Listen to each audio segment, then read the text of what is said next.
हाँ। स्वतंत्रता दिवस की हार्दिक शुभकामनाएं। आज हम स्वतंत्रता दिवस मना रहे हैं। ये कौन सा स्वतंत्रता दिवस है? हमारा यह 74वां स्वतंत्रता दिवस है, क्योंकि हमने फर्स्ट अपना स्वतंत्रता दिवस 1947 में मनाया था, 15 अगस्त 1947 को। आप क्या जानते हैं ये स्वतंत्रता दिवस में क्या संदेश छिपा हुआ है? यह हमें बहुत सारे बलिदानों के बाद यह स्वतंत्रता प्राप्त हुई है, क्योंकि बहुत सारे हमारे स्वतंत्रता सेनानियों ने अपना बलिदान देकर के अंग्रेजों की लोहे की श्रृंखलाओं को, जंजीरों को तोड़ा था।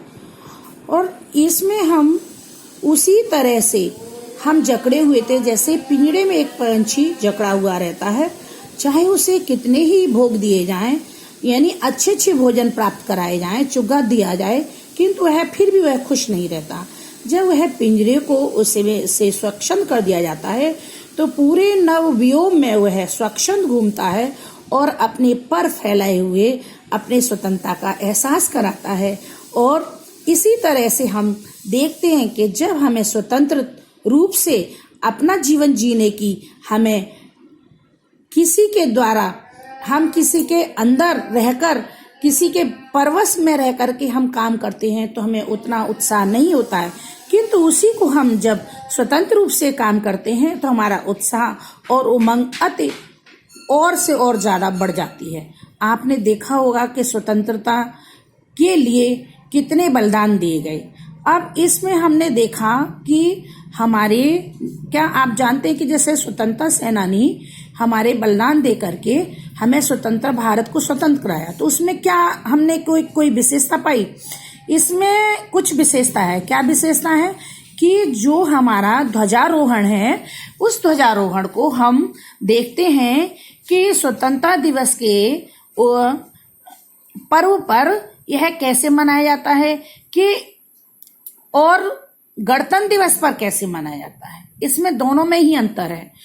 चूंकि जिस प्रकार से अंग्रेजों की जंजीरों में हम जकड़े हुए थे, उन जंजीरों को, श्रृंखलाओं को तोड़ करके हमने स्वतंत्रता प्राप्त की अपने बलिदानों को देकर। ठीक इसी प्रकार से हम 15 अगस्त 1947 से आज तक हम यही यानी 2020 में हम मना रहे हैं। तो हम देखते हैं कि ध्वजारोहण करते समय हम उस ध्वजा को पहले हम नीचे बांधते हैं डोरियों से, फिर हम धीमे धीमे उस डोरी को खोल करके, यानी वह संदेश देता है कि कुछ लोहे की जंजीरों को तोड़कर हम उस ध्वजा को ऊपर तक ले जाते हैं और फिर हम झंडा फहराते हैं। और यही झंडा जब हम यानी 26 जनवरी को हम फहराते हैं तो उस झंडे को हम ऊपर रखते हैं और उसमें हम ऊपर से ही उसको ध्वजा खोलते हैं, उसे वह ऊपर से फहराया जाता है। इसमें दोनों में अंतर है। यानी 15 अगस्त 1947 को हमने बाहर के लोगों का, चाहे वो इंग्लैंड हो, ब्रिटिश हो, जितने भी हमारे हम लोगों की जंजीरों में जकड़े हुए थे, उस जंजीरों को हमने तोड़ करके इस आजादी को प्राप्त किया। और संविधान में हमने गठन किया, यानी हमने एक अपना प्रारूप दिया, संवैधानिक तरीका बनाया, जिससे हम मौलिक अधिकार लिए हमने, और उन मौलिक अधिकारों के द्वारा हम आज जीते हैं।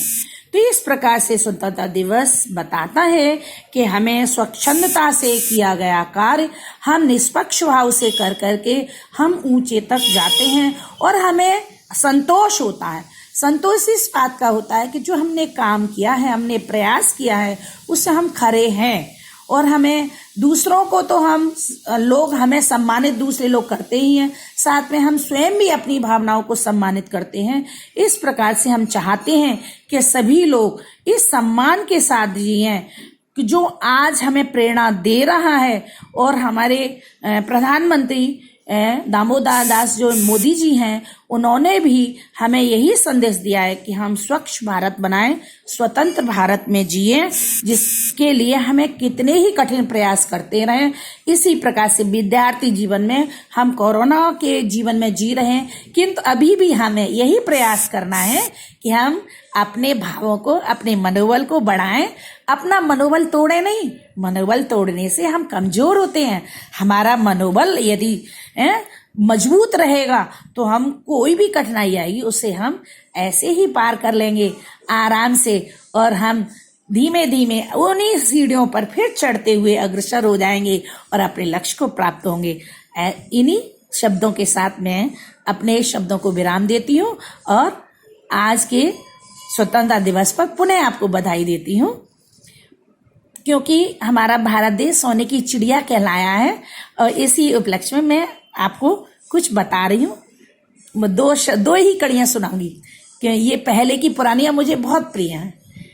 जहाँ डाले डाले पर सोने की चिड़िया करती है बसेरा, वो भारत देश मेरा, वो भारत देश मेरा। जहाँ सत्य अहिंसा और धर्म का लगता पग पग डेरा, वो भारत देश मेरा, वो भारत देश मेरा। यानी सत्य और अहिंसा, सत्य का हम पाठ पढ़ें, अहिंसा हम किसी का नुकसान न पहुंचाएं, हम हिंसक ना बने, चाहे हमें कितने ही कष्ट मिले, और फिर हमें हिंसा नहीं लगानी है। तो इन्हीं शब्दों के साथ मैं विराम करती हूँ और आगे इस प्रथा को बढ़ाते हुए अपने बच्चों को इसमें सहभागी बनाती हूँ। धन्यवाद।